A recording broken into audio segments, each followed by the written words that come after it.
আসসালামু আলাইকুম। হাইতু সাহাবা হইতে পর হইতেছে অতঃপর উতবায় কুরাইশের নিকট ফিরে আসিলে তারা জিজ্ঞাসা করিল, কি খবর লইয়া আসিয়াছ? সে বলিল, আমার ধারণা মতে তোমরা তাহাকে যা কিছু বলিতে চাইয়াছ আমি তা সবই বলিয়াছি, কিছুই বাদ রাখি নাই। তারা জিজ্ঞাসা করিল, তিনি কি কোনো জবাব দিয়াছেন?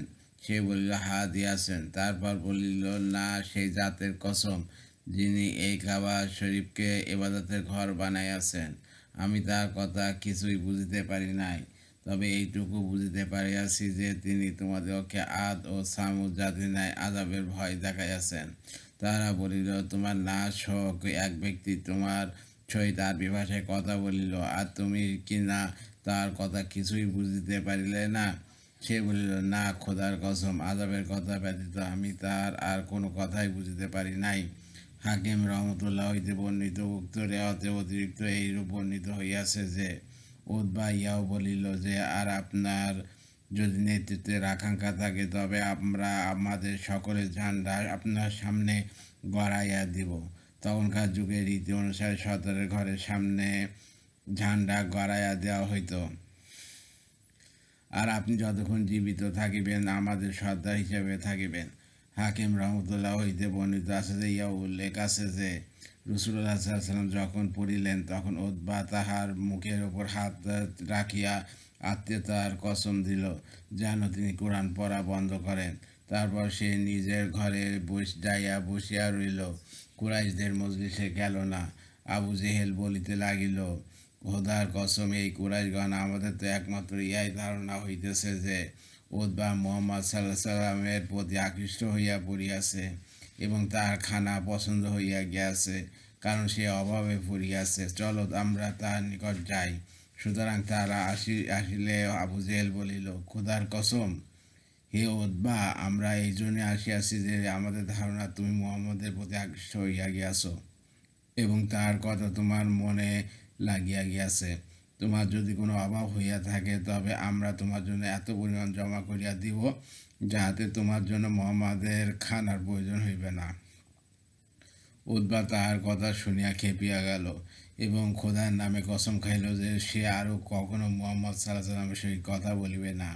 তারপর বলিল, তোমরা অবশ্যই অবগত আছো যে আমি কুরাইশের মধ্যে মাছ ধরাতে সর্বাপেক্ষা ধনী, কিন্তু আমি তাহার নিকট গিয়াছিলাম। ততবার বিস্তারিত ঘটনা বর্ণনা করিয়া বলিল, তিনি আমার জবাবে কোনো এমন কথা বলিয়াছেন, খোদার কসম, যা না জাদু, না কবিতা, আর না কোনো জ্যোতিষ কথা।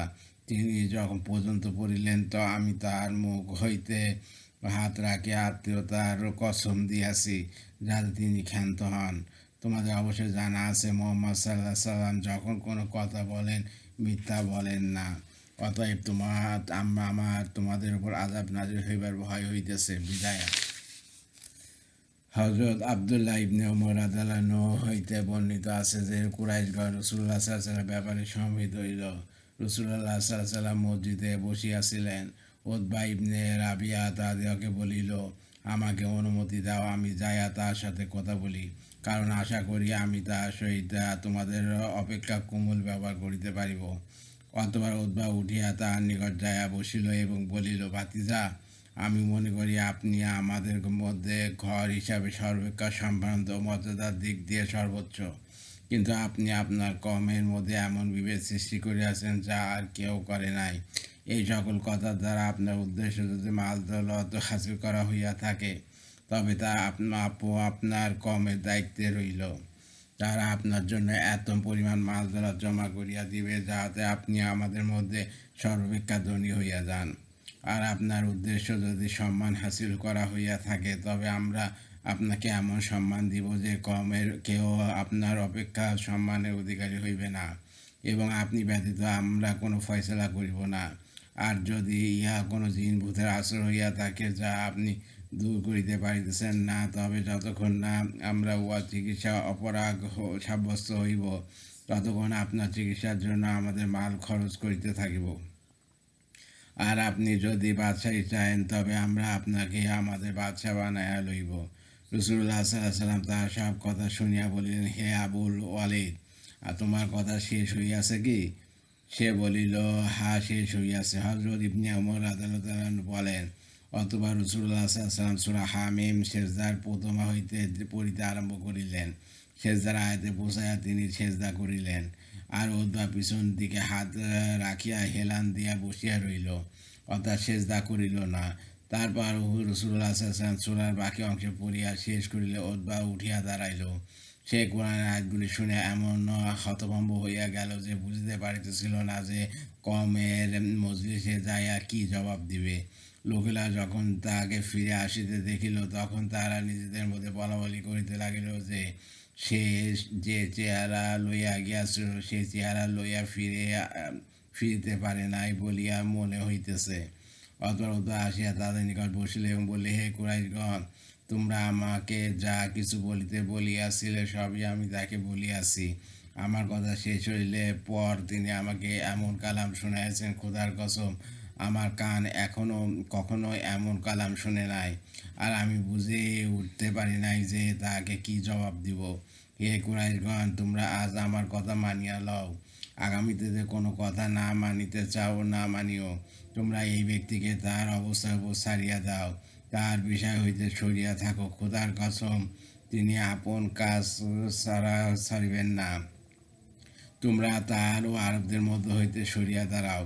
যদি তিনি তাদের উপর জয়যুক্ত হন, তবে তাহার গৌরব তোমাদের গৌরব হইবে, আর তাহার সম্মান তোমাদের সম্মান হইবে। আর যদি আরবগণ তাহার উপর বিজয়ী হয়, তবে তোমাদের উদ্দেশ্য অন্যের দ্বারা হাসিল হইয়া গেল। কুরাইশগণ উদ্বার কথা শুনিয়া বলিল, হে আবুল ওয়ালিদ, তুমি বেদিন হইয়া গিয়াছ। বেদাত দাওয়াতের কাজ দৃঢ়তা। মেসওয়ার ইবনে মাকরামা মারওয়ান রহমতুল্লাহ বলেন, রাসূলুল্লাহ সাল্লাল্লাহু আলাইহি ওয়াসাল্লাম হুদায়বিয়ার সন্ধির সময় উমরার উদ্দেশ্যে মদিনা হইতে রওনা হইলেন। হাদিসের বাকি অংশ ইমাম বুখারী রহমতুল্লাহ বিস্তারিতভাবে বর্ণনা করিয়াছেন, যা সাহাবাদের সেই সকল আখলাক যাহা দ্বারা মানুষ হেদায়েত পাইয়াছে এর অধ্যায়ে আসিতেছে। উক্ত হাদিসে বর্ণিত হইয়াছে যে রাসূলুল্লাহ সাল্লাল্লাহু আলাইহি ওয়াসাল্লাম ও সাহাবা কেরাম রাদিয়াল্লাহু আনহুম হুদায়বিয়ার ময়দানে অবস্থান করিতেছিলেন। এমন সময় খোদা গোত্রের কতিপয় লোক সহ বুদাইল ইবনে অরকা খোদাই গিয়ে সেখানে উপস্থিত হইল। তিয়ামা অধিবাসীদের মধ্যে ওয়াই রাসূলুল্লাহ সাল্লাল্লাহু আলাইহি ওয়াসাল্লামের অধিক হিতাকাঙ্ক্ষী ছিল। বুদাইল ইবনে অরকায় বলিল, আমি কাব ইবনে লুয়াই আমের ইবনে লুয়াইয়ের নিকট হইতে আসিয়াছি। তারা যুদ্ধের জন্য পূর্ণ প্রস্তুতি গ্রহণ করত হুদায়বিয়ার পানির নিকট অবতরণ করিয়াছে। তাহাদের সহিত নতুন ও পুরাতন প্রসূতি উটনীও রহিয়াছে।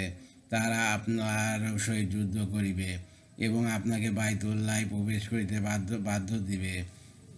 আর রাসূলুল্লাহ সাল্লাল্লাহু আলাইহি ওয়াসাল্লাম বলিলেন, আমরা কারো সহিত যুদ্ধ করতে আসি নাই, আমরা তো উমরা করিতে আসিয়াছি। আর কুরাইশদিগকে তো যুদ্ধ বিগ্রহ দুর্বল করিয়া দিয়াছে এবং তারা যথেষ্ট ক্ষতিগ্রস্ত হইয়াছে। তারা যদি সম্মত হয়, তবে আমি তাহাদের সহিত নির্ধারিত সময়সীমার মধ্যে জন্য সন্ধি করিতে পারি। উক্ত সময়সীমার মধ্যে তারা আমার ও অন্যান্য লোকদের মধ্যে হইতে সরিয়া দাঁড়াইবে।